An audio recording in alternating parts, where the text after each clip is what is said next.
Boubs man de souvent damay jaaxle parce que xam nga parti du caaxaan. lan du caaxaan. parti waaw. un parti politique. surtout bi nga xam ne tu es arrivé au pouvoir. il ne doit rien faire à la légère. xam nga lii c'est un signe de légèreté parce que man mënoo ma ne da nga am 4000 cadres wala du loolu. di présenter une loi yor 130 députés ah ñu rejeter la ko noonu c'est un signe de légèreté ah jàngaleen ngeen bañ. non mais pourtant Ibou. Boubs non yii moom amul explication bon déjà man xam nga loi d'amnistie bi li ma ci wax ba sama dënn jóg pare naa ci. yow moom mosoo d'accord ak loi d'amnistie. voilà mais le principe même d'avoir une majorité à l'Assemblée. de présenter un texte de loi. et que le Conseil constitutionnel te rejette ça. moi je trouve que c'est de la légèreté surtout. Tu peux ne pas être d'accord avec eux, mais quand tu fais les choses, fais-les de manière irréprochable. Ça, c'est de la légèreté, c'est tout. Mais Ibou, Conseil constitutionnel, c'est pas la première fois que j'ai d'AIF. Je pense que les gens ont voulu reporter les élections. Je sais pas pourquoi le Conseil constitutionnel n'a pas réagi par rapport à la loi d'amnistie en 2024. Parce que pour moi... Mais personne n'a contesté. Si c'est ici, c'est parce que les gens ont contesté. On dit loi bi yobbu ko fofu dal di bind Conseil constitutionnel boko bindul du autosaisir. Ah non, c'est que tout le monde était d'accord. Ouais, mais la loi d'amnistie presque tout le monde était d'accord. C'est ça. Ouais, motax et puis ken saisiru ko buñ ko saisiré nak ci lay réagir. Ah, en tout cas, la loi d'amnistie, pour moi, c'était une forfaiture. Déjà. Que maintenant, qu'elle soit passée, c'est une affaire-là, comme nous, c'est entre eux, digante APR et PASTEF depuis 2021, nous oublions. C'est une manière de faire, c'est une affaire-là. Parce que connaître ta vision politique, c'est ton problème. Mais quand on est aux affaires, Boubs, et qu'on présente une loi, elle doit être irréprochable. Moi, c'est surtout ça qui... C'est de la légèreté.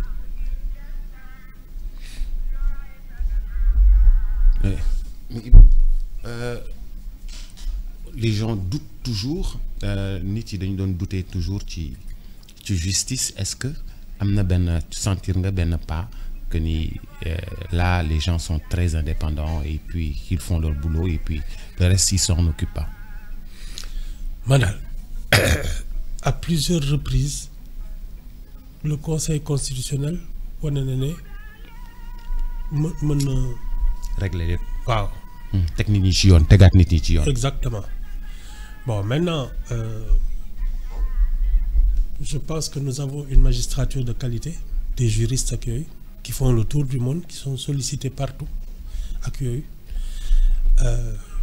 Non, nous, je pense qu'on a juste un problème d'immixtion. Moi, je te dis, l'exécutif se mêle de trop de choses. Par exemple, quand des affaires doivent aller devant la justice et qui concernent des hommes politiques, tout de suite, ils sont déplacés sur le terrain politique. Def ko débat bo xamné indil bayyi règlement de compte la du mom accueil té lolu day discréditer justice parce que après àtte bi y a toujours un soupçon de parti pris mais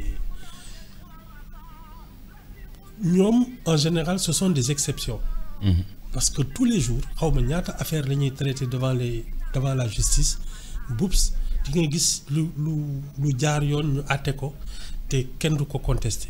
Enfin tu as des moyens de recours ak yooyu mais suñ demee ba dernière kii bi décision bi cassation ku ne xam ne lii la yoon wax.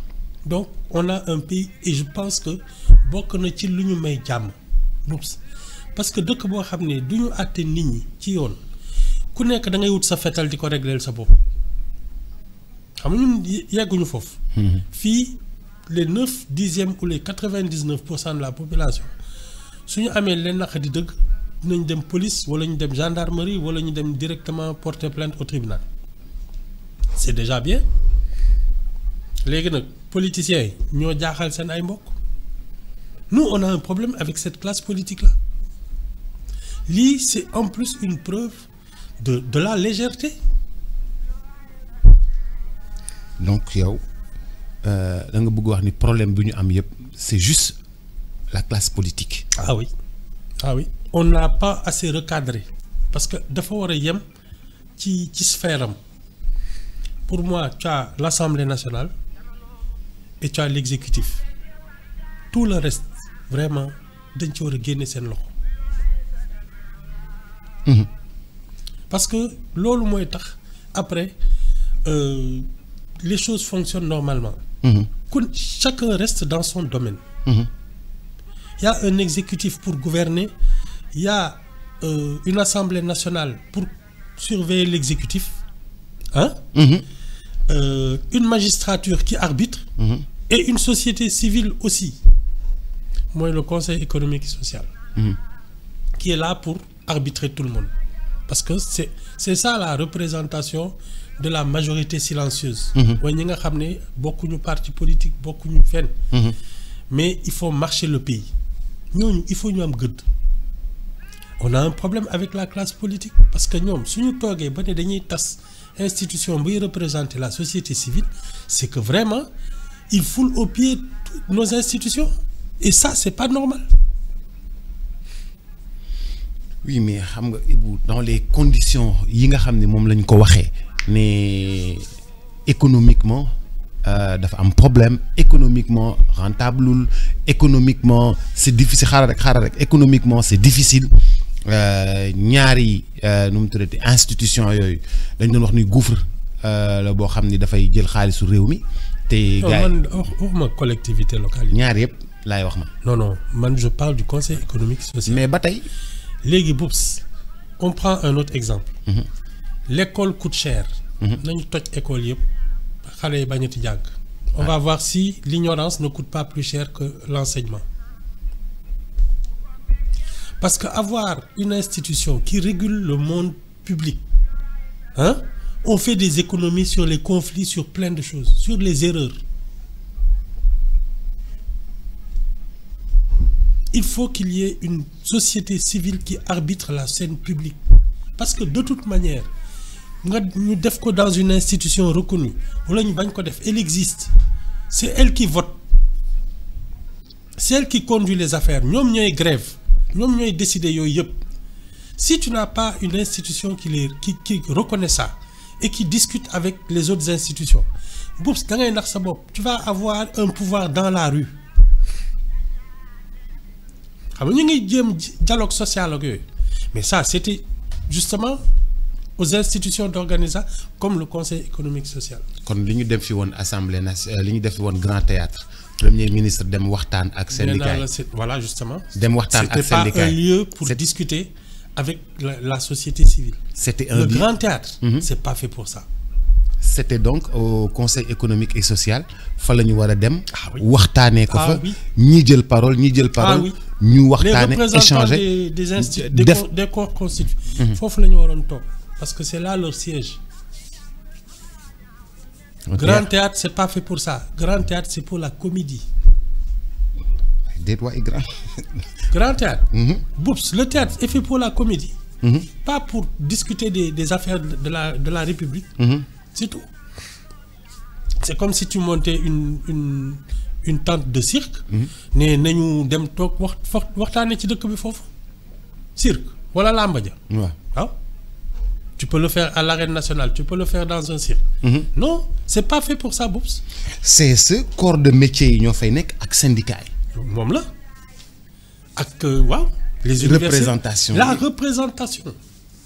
les football les trucs le mouvement sportif les mouvements associés c'est ça. Mais c'est ça la vie publique économique et sociale. Mais attends, il y a rien de plus sérieux que ça. ci ngay xamee tension wu dëkk bi yëpp ci nga koy amee. mais si tu veux justement gis nga soo bëggee wax avec la société civile parce que ñoom bi ñu ko tasee après ils ont appelé au dialogue social donc tu vas inviter des gens individuellement alors qu'il y avait une institution qui était là pour ça parce que yéen ci boole yëpp ay xawma conseil du dialogue social yooyu yëpp c'est pas la peine.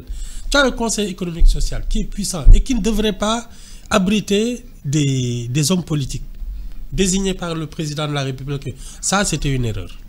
Mais quand les travailleurs, les mouvements associatifs ont des représentants parce qu'ils sont élus, nous yóbbu conseil économique social, mais tu as des gens sérieux en face de toi qui ne sont d'aucune chapelle politique. C'est un centre d'intérêt di ko défendre.